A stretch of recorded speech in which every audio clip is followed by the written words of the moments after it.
प्यारे विद्यार्थियों, आप सबका स्वागत है मेरे चैनल शिक्षा क्रांति में। जैसा कि मैंने आपको बताया कि जो मेरा पहले वाला चैनल था गंगा जोशी, जिसमें मैंने आपको हिंदी लिखावट और अंग्रेजी की हम कैसे राइटिंग इम्प्रूवमेंट कर सकते हैं और उसमें पूरा व्याकरण बताया था, जिससे आप लोगों ने भी मेरा उत्साह वर्धन किया था और उससे आपको फ़ायदा भी बहुत हुआ था। ये थी इससे पहले वाले वीडियो की बातें, ठीक। और उस वीडियो में अभी उस चैनल में गूगल ने कोई एक्शन नहीं लिया हुआ है और मेरे पास फिर आज एक मेल आई है कि आप अपना डाटा सेव कर लें और आपका जो चैनल है वो रिगेनिंग की प्रोसेस पर है, ठीक है। भगवान से यही प्रार्थना करते हैं कि चैनल फिर से वापस आ जाए। तब तक हम अपना बिल्कुल भी लॉस नहीं करेंगे और इस चैनल के माध्यम से अब मैं आपको और अच्छे तरीके से एक एक चीज़ें समझाऊंगी, ठीक। और इससे पहले वाले वीडियो आप देख लें, कल अपलोड हो चुके हैं। वो अ की उत्पत्ति कहाँ से हुई, आ की उत्पत्ति कहाँ से हुई। अब मैं उत्पत्ति के साथ साथ ही इनको कैसे बनाना, इनका कैसे आकृतियाँ होती हैं, ये कहाँ से आई हैं, मैं फिर एक बार दोहरा देती हूँ। हमारे पौराणिक जो पौराणिक ग्रंथ है शिव महापुराण, ठीक है। और जो उसके अंतर्गत जो हमें शिव माहेश्वर सूत्र मिलते हैं, वह संस्कृत व्याकरण का आधार है। प्यारे विद्यार्थियों, मैं यहाँ पर एक चीज़ और यहाँ पर बिल्कुल साफ कर देना चाहती हूँ। ये हमारे किसी धर्म से संबंधित नहीं है, ये हमारी ध्वनियाँ हैं जिससे हिंदी भाषा की उत्पत्ति हुई है, ठीक है। जो संस्कृत की ध्वनियाँ हैं, संस्कृत के जो ध्वनि चिन्ह हैं, ये आए कहाँ से? क्योंकि हिंदी जो है संस्कृत की बेटी मानी जाती है, यानी संस्कृत जो है हिंदी की जननी मानी जाती है, माँ मानी जाती है संस्कृत। सबसे पहले हमें ये सोचना होगा कि संस्कृत का जो व्याकरण है वो व्याकरण के ध्वनि चिन्ह कहाँ से आए, तो इन ध्वनि चिन्हों का वर्णन कहाँ मिलता है, ये मैं आपको बता रही हूँ। तो जो माहेश्वर सूत्र हैं, 14 माहेश्वर सूत्र हैं, ये कहाँ से आए हैं, कल भी मैंने आपको बताया था, आज भी मैं बता देती हूँ। भगवान शिव का जो नटराज रूप है, जब उन्होंने नटराज के रूप में नृत्य किया था, तो उस नृत्य के अवसान मतलब समाप्ति पर उनके डमरू से 14 प्रकार के सूत्रों की ध्वनियाँ निकली, जो संस्कृत व्याकरण के ध्वनि चिन्ह बने, ठीक। और यह जो है कोई कपोल कल्पना नहीं है, यह एक वास्तविकता है। मैं अपने वीडियो के माध्यम से कहना चाहती हूँ कि यह एक वास्तविकता है कि संस्कृत के ध्वनि चिन्ह जो है, संस्कृत व्याकरण के ध्वनि चिन्ह जो है, ध्वनि चिन्हों का आधार माहेश्वर सूत्र के ध्वनि चिन्ह हैं। और इन्हीं ध्वनि चिन्हों को क्या किया कि पाणिनि ने उनको व्याकरण के रूप में सजाया। इसीलिए पाणिनि को संस्कृत व्याकरण का जनक माना जाता है, ठीक है। ये तो हुई हमारे ध्वनि चिन्हों की बात। अब ध्वनि चिन्ह जो है, डमरू से जो आवाज़ निकली, एक ये कल्पना होगी कहते हैं, नहीं, कल्पना नहीं है। उससे जो है माहेश्वर ध्वनि सूत्र का निर्माण हुआ, ठीक है। उस माहेश्वर सूत्र में 14 सूत्र हैं, जिसके अंतर्गत ये ध्वनियाँ हैं। और उसमें ये भी बिल्कुल साफ बताया है कि स्वर कौन से माहेश्वर सूत्र में स्वर हैं और कौन से में व्यंजन हैं। चलिए शुरू करते हैं। कल मैंने अ की उत्पत्ति कहाँ से हुई, ओम का अकार, उकार और मकार रूप समझाया था। इनका जो है आज के परिप्रेक्ष्य में हम कैसे उसको अप्लाई करते हैं, कैसे अपने जो है निजी जिंदगी से, रोजमर्रा की जिंदगी से संबंधित हैं, ये भी मैंने आपको बताया था, ठीक है। ये तो हुई अ और आ की बात, ठीक है। अब मैं आज समझाती हूँ कि ई की उत्पत्ति कहाँ से हुई। ठीक है। अब उन्हीं ध्वनि चिन्हों में क्या है कि हमारा प्रथम जो माहेश्वर सूत्र है, देखिए ये ध्वनि चिन्ह सबसे पहले कहाँ आए? संस्कृत में आए। किसने दिए? पाणिनि ने इनको जो है परिष्कृत रूप में रखा ताकि जन सामान्य के लिए आसान हो सके। तब हमारी वैदिक भाषा जो है संस्कृत की है, संस्कृत से ही हिंदी का उदय हुआ। इसलिए हिंदी आज क्या है? हमारे जन सामान्य की भाषा है, हमारी राष्ट्रभाषा है। तो इसकी शुरुआत कहाँ से होती है? उन माहेश्वर सूत्रों से होती है, ठीक है, इन ध्वनि चिन्हों की जो आज हम लिखावट में उपयोग करते हैं, ठीक है। पहला जो सूत्र है, सूत्र नंबर 1, जिसमें हमें ई का वर्णन बताया गया है। सूत्र नंबर 1 में आता है अ, ई, उ और अण, ठीक है। अण पुरानी है, वो अण है, ठीक है, बिना अ के अण है, ठीक है। माहेश्वर सूत्र नंबर 1, जरा मैं इस वाली पेन से लिखती हूँ ताकि आपको जो है आपकी रुचि बनी रहे, ठीक है। देखिए पहला माहेश्वर सूत्र जिसमें हमको ई का वर्णन मिलता है, अ, ई, उ और अण, ठीक है। ये जो है अ के बारे में मैंने बता दिया है आपको, ठीक है। ये अ है, अभी मैंने बनाना भी बताया है आपको कल, ठीक है। अ, ई छोटा ई है और उ छोटा ऊ है और ण, ठीक है, ये अणा है, ये अणा के नीचे हलंत है, ठीक है। और इनका वर्णन हमको जो माहेश्वर सूत्र पाणिनि जी ने, हमारे महान व्याकरण पाणिनि जी ने परिष्कृत किया है। किसको? माहेश्वर सूत्रों को किसमें परिष्कृत किया? संस्कृत की जन सामान्य के लिए सुलभ हो सके, संस्कृत के ध्वनि चिन्हों में। इसीलिए उनको जो है संस्कृत व्याकरण का जनक भी माना जाता है, ठीक है।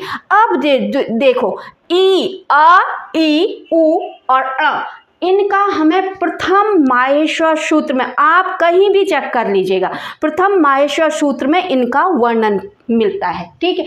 अब हो गई ई हमको मिल गया है, छोटा ऊ भी हमको मिल गया है, ठीक है। अब इनसे जो है पूरे स्वर जो है, जितने आ से अह तक के जितने स्वर हैं वो इन्हीं में फेरबदल करके बने हुए हैं, है ना। कितनी इंटरेस्टिंग बात है, कितनी रुचिपूर्ण बात है कि अभी हम इनमें फेरबदल करेंगे। देखो अ में हमने फेरबदल किया, ठीक है, कल मैंने बताया था। अ में फेरबदल किया, धन अ किया मैंने, धन अ किया तो हमको क्या मिल गया? आ मिला था। मैंने हमें कैसे प्राप्त होता है, इसके 4 तरीके बताए थे। 4 स्थितियों से हमको आ प्राप्त होता है। और अ जो है प्रथम मूल स्वर है, ठीक है। आपने कभी आप गीता की तरफ भी जाएं, ठीक है। हमारे बच्चों से गीता को अलग कर दिया है, विद्यार्थियों से गीता को अलग कर दिया है, लेकिन गीता में एक चीज़ हमारी रोज़मर्रा की ज़िंदगी से वास्तविक चीज़ें बताई गई हैं। कैसे बताई गई हैं? अब मैं आपको समझाती हूँ। भगवान श्री कृष्ण कहते हैं कि मैं भाषा के शब्दों में अकार हूँ।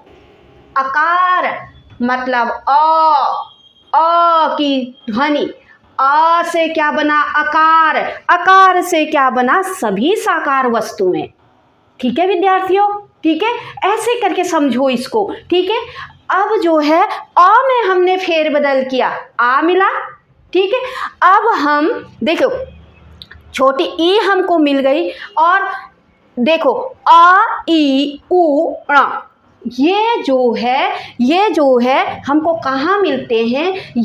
इनका हमको, अगर आप जो है पाणिनि जी की संस्कृत व्याकरण भी खोलेंगे, जो अब जो है हर जगह सुलभ है, ठीक है, उसमें भी ये जो है वहाँ भी आपको माहेश्वर सूत्र का सबसे पहले वर्णन मिलेगा। माहेश्वर सूत्र में प्रथम सूत्र ये मिलेगा।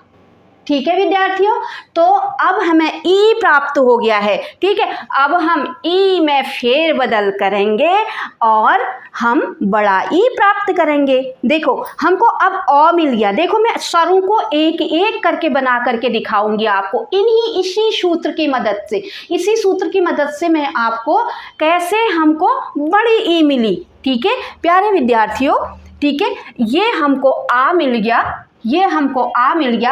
अब हमें देखिए स्वर जो हैं, स्वर के 3 अक्षर मिल गए। ठीक है, स्वर वो होते हैं जिसको विखंडित नहीं किया जा सकता है। और अ स्वर का संबंध जो है, जब हम अ उच्चारण करते हैं तो हमारी नाभि में जोर पड़ता है, पेट अंदर की तरफ जाता है। ठीक, ये नाभि अंदर की तरफ जाएगी। आप कभी भी और हर हमेशा योग में अगर हम करते हैं, जब हम योग करते हैं ओम का उच्चारण क्यों करते हैं? क्योंकि हमारे पूरे शरीर में साकार निराकार ऊर्जा का प्रभाव होता है, प्रवाह होता है, इसलिए हम ओम का उच्चारण करते हैं। और ओम की ध्वनि भी भगवान शिव के मुख से ही निकली है, ऐसा माना जाता है। ठीक है, और अब आप समझेंगे कि ये माहेश्वर सूत्र किसी धर्म विशेष से संबंधित हैं। नहीं, इन माहेश्वर सूत्रों का हमें वर्णन मिलता है संस्कृत के पाणिनि जनित संस्कृत में, और इसी संस्कृत से, हमारे संस्कृत के ध्वनि चिन्हों से पूरे संस्कृत की व्याकरण बनी और संस्कृत से ही हिंदी बनी। बताओ आप कहाँ इसमें कोई विशेष धर्म है? प्यारे विद्यार्थियों, हमें इन चीज़ से हर हमेशा परे रहना है। हमें ये सोचना है कि ये चीज़ हमें कहाँ से मिली है, हम आगे कैसे बढ़ेंगे, हम तरक्की कैसे करेंगे, इस चीज़ में अपना दिमाग लगाइए। अब देखिए हम जो है ओम भी पूरे जगत का ऊर्जावाहक है, क्यों है? हिंदी विषय को पढ़ाने के तरीके से मुझे ये बताना आवश्यक हो जाता है। अ उ म इनका जो है हिंदी भाषा के शब्द बनाने में सबसे महत्वपूर्ण स्थान है। अगर ये शब्द न हो तो हमारी हिंदी भाषा न बने, इसी से ओम भी बना हुआ है। इसलिए ये ओम का महत्व अगर हम शिक्षा की दृष्टि से भी देखें तो बहुत महत्वपूर्ण हो जाता है हमें जानने के लिए। अब देखिए हमें आ मिल गया। अब देखिए स्वर कैसे बने। ठीक है, स्वर कैसे बने, मूल स्वरों की बात कह रही हूँ मैं। अब हमने स्वर बनाना सीख लिया। अब हमारे पास कितने स्वर प्राप्त हो गए? कल और आज की ही हमारी जमा पूंजी क्या हो गई? हमें स्वर प्राप्त हो गए। ये पहला स्वर मैंने बताया था। ठीक है, कल आ कैसे प्राप्त हुआ, फिर मैंने आ भी बता दिया था आ कैसे प्राप्त हुआ। ठीक है, आ कैसे प्राप्त हुआ। ऐसे ही मैं पूरी वर्णमाला इन्हीं 14 सूत्रों में फेर बदल करके मैं आपको पूरी हिंदी की वर्णमाला इकट्ठा करके बता दूंगी। पूरे हिंदी की वर्णमाला देखिए कितना इंटरेस्टिंग है, कितना रुचिपूर्ण है। अ भी मिल गया हमको, अपनी हिंदी भाषा का अ मिल गया, आ भी मिल गया, छोटी ई भी मिल गई। अब हमको ये 3 अक्षर मिल गए। ठीक है, ये आ भी मिल गया, छोटी ई भी मिल गई। ठीक, ये छोटी ई भी मिल गई। अब 3 अक्षर और होते कितने पढ़ते हो आप? ठीक है, कोई बताता तो है नहीं।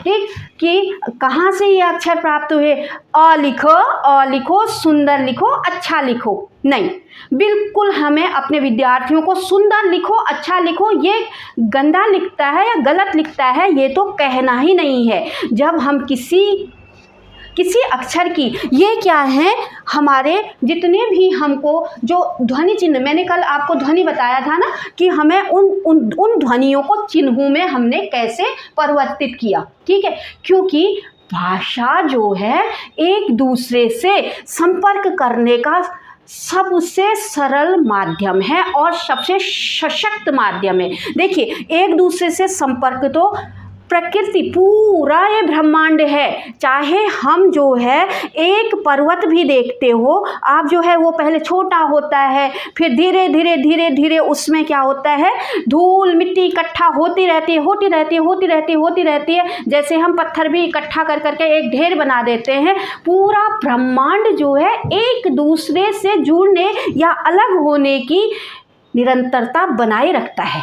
ठीक है, या तो एक दूसरे से जुड़ेगा ब्रह्मांड का कण, या एक दूसरे से अलग होगा। वैसे ही ये अक्षरों में भी या तो अक्षर एक दूसरे से जुड़ते हैं या एक दूसरे से अलग होते हैं। अब मैं आगे बताती हूँ कि आ को लिख, ये छोटी ई को लिखना कैसे है। मेन तो हमें क्या बताना है, अपने आकृतियों की जो तरीके हैं जिससे हमारी जो लिखावट है सुंदर हो सकती है, उसका तरीका बताती हूँ आपको। देखिए, अब ये जो है इतना बड़ा लिख देती हूँ मैं, ये छोटी ई लिखा हमने, इतना बड़ा छोटी ई लिख देते। ठीक है, अब मैं ये भी बताऊंगी कि गलती कहाँ पर होती है छोटी ई के लिखने में।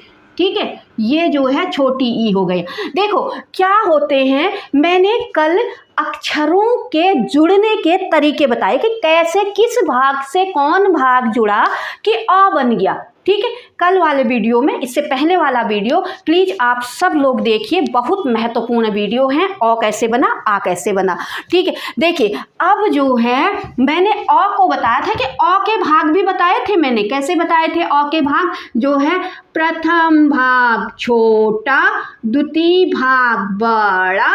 ठीक है, और जो ये दोनों भाग मिलते हैं, जहाँ पर मिलते हैं यहाँ पर से कभी भी तिरछा पाया नहीं जाता है। तिरछा पाया जाएगा अलग से, ये साइड से तिरछा पाया जाएगा।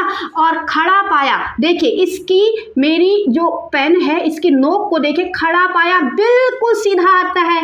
और कहाँ तक आता है, इन दोनों के बीच तक आता है। इन दोनों में अगर आप खड़े पाए को नीचे इतना करेंगे तो ये गलत हो जाएगा। और तभी जब कुछ जो है हम गलत तरीके से करते हैं, तभी हमारी लिखावट जो है सुंदर नहीं बनती है। देखिए अब मैंने कल भी बताया था, और अ की जो ये शिरोरेखा होगी जिसको हम पंक्ति कहते हैं, ये सिर्फ इसमें पड़ती है, सिर में कभी नहीं पड़ती है। अ के प्रथम भाग में कभी नहीं पड़ती है।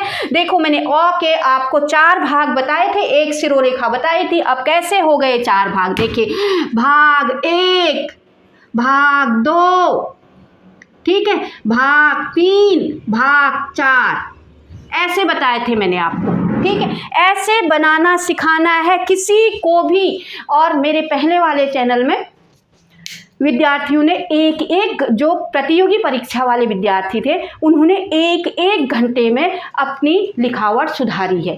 ठीक है, जब वो रिगेन हो जाएगा, भगवान की कृपा से हम कहते हैं कि रिगेन हो जाए चैनल, तो अब आप उसमें कमेंट देखिएगा। ठीक है, मुझे भी आभास नहीं था कि चैनल इतनी जल्दी कोई स्पैमिंग कर देगा उस पर, और वो जो है अकाउंट बैन हो जाएगा। अदरवाइज मतलब कोई वीडियो तो सेफ रखती, मेरे पास कोई वीडियो भी सेफ नहीं है। कोई बात नहीं, मैं हूँ ना सागर की एक बूंद को किसी ने बैन किया है, पूरे सागर को नहीं किया है। चलिए आपको बताती हूँ, ये अ बन गया। अब मैं ई बताना भी आपको बताती हूँ। ठीक है, ई कैसे बनाएंगे। देखिए अब ई के भी भाग होते हैं। देखिए पहले, और गलती कहाँ पर होती है ई बनाने में, मैं ये भी बताती हूँ आपको। ई बनाने में हमारी गलती, देखिए 1 शॉर्ट वीडियो है, कोई कट नहीं और कोई पॉज नहीं। मैं पॉज भी नहीं करूँगी, मैं कट भी नहीं लगाऊंगी। क्यों लगाऊं मैं कट, क्या मुझे यहाँ वहाँ से देखना है? नहीं, ये मेरे पास ये जो है इनबिल्ड टेक्निक है। ठीक है, मेरे पास भगवान ने, माँ सरस्वती ने ये मुझे एक उपहार के रूप में दी है। नहीं, मैं वीडियो का कोई कट नहीं लगाऊंगी। ठीक है, अब मैं आपको ई बनाना बताऊंगी कि आपको, मैं एक्चुअली यहाँ पर जो है मेरा डस्टर खो गया है, मैं डस्टर देख रही हूँ, कोई बात नहीं, मैं इसको ले लेती हूँ। कभी कभी हमारे डस्टर का काम ये भी करता है। ठीक, मैं इसको ले लेती हूँ डस्टर के रूप में। ठीक है, देखिए अब मैं इसको जो है पूरा क्या कर देती हूँ, इसको जो है मैं इरेज कर देती हूँ। अब मैं ई बनाना बताती हूँ आपको, ठीक है। देखिए ई का क्या होता है, कितने भाग होते हैं ई में। ई का प्रथम भाग तो ये आधार होता है, ये इसको देखिए, ई का प्रथम भाग ये आधार होता है। और आधार के बाएं साइड जाइए आप, आधार के बाएं साइड जाइए तो एक जैसे विद्यार्थी को बताते हैं गाड़ी का मोड़ काटो, मोड़ काटो, मोड़ काटो, ऐसे बना देना है। आधार तक हमने इस मोड़ को ले आना है, ठीक है, आधार तक इस मोड़ को ले आना है। इस मोड़ के बाद हमको इतना ही काटना है, लेकिन थोड़ा ऊपर की तरफ जाना है, ठीक है, थोड़ा सा ऊपर की तरफ जाना है, ठीक। ऐसे काटा और थोड़ा सा ऊपर की तरफ गया, ऊपर की तरफ जाने से ऐसे हमने इसको मुड़ा दिया, ठीक है। अब जो है देखो फिर से एक बड़ा सा, अब जो है इसकी सिरोरेखा पंक्ति ऐसे दे दी, ठीक है। एक बड़ा सा ई बना करके दिखाती हूँ आपको, ठीक है। सबसे पहले आधार, और ई बनाने में गलती कहाँ होती है ये भी मैं आपको बताऊंगी। सबसे पहले आधार के बाद ये मोड़ काटा, इतना मोड़ काटिए जब आप पहले सीख रहे हैं, ठीक है। फिर उसके बाद अगर हो सके तो इसकी जो मोटाई होती है इस भाग से इस भाग की, इस भाग से इस भाग की, ये लगभग बराबर होनी चाहिए। वैसे पहले होती नहीं है, बाद में प्रैक्टिस आने पर अपने आप ये सही हो जाता है, ठीक है। ये देखिए, और पंक्ति जो है पूरी देनी है। अब मैं थोड़ा सा इसको सुंदर तरीके से बना देती हूँ ताकि आपको रुचि बनी रहे, ठीक। ये जो है ई। अब अभिभावक और हमारे सम्मानित जितने भी शिक्षक शिक्षिकाएं हैं, मैं उनसे करबद्ध निवेदन करूँगी कि अच्छा लिखो मत कहिए बच्चों से। अच्छा लिखो, हैंडराइटिंग खराब है, इसकी तो लिखावट ही अच्छी नहीं है। पेरेंट्स भी परेशानी में, बच्चा भी परेशानी में। अरे क्यों इतनी चीज़ें करते हैं, क्यों उनको तरीके नहीं बताते? ये तरीका बताइए उनको, ई बनाने का तरीका बताइए, हमारा विद्यार्थी कभी गलती नहीं करेगा। देखिए अब इसके भाग बताती हूँ मैं ई के। ई अक्षर हमें कितने कितने भाग जोड़े हमने कि हमारा सुंदर सा ई कैसे प्राप्त हुआ, हमने तो ये बता लिया। अब ई का प्रथम भाग ये आधार है, द्वितीय भाग ये है, तृतीय भाग ये है, ठीक है। ये प्रथम है, ये द्वितीय है, ये तृतीय है, चौथी जो है इसमें सिरोरेखा आ गई, बन गया हमारा ई। इतना सुंदर आप ऐसे ही ई बनाइए। अब गलती कहाँ करते हैं, मैं आपको गलतियाँ भी बताऊंगी। अब गलती क्या करते हैं, सबसे पहले मुझे सबसे ज़्यादा परेशानी है जब से ये डॉट सिस्टम आया, ठीक है। अब बच्चे का हाथ घुमाते हैं, ऐसे डॉट बनाया।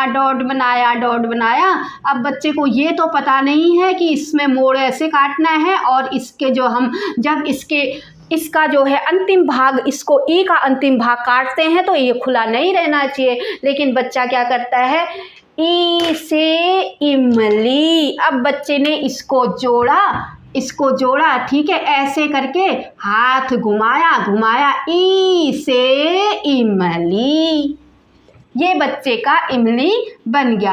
अब हम इमली में जो है, और कई बच्चे तो ऐसे इतने महान होते हैं उनको तो बताया भी नहीं जाता कि ये आधार बनाओ, वो सीधे ई से इमली ये बता देते हैं।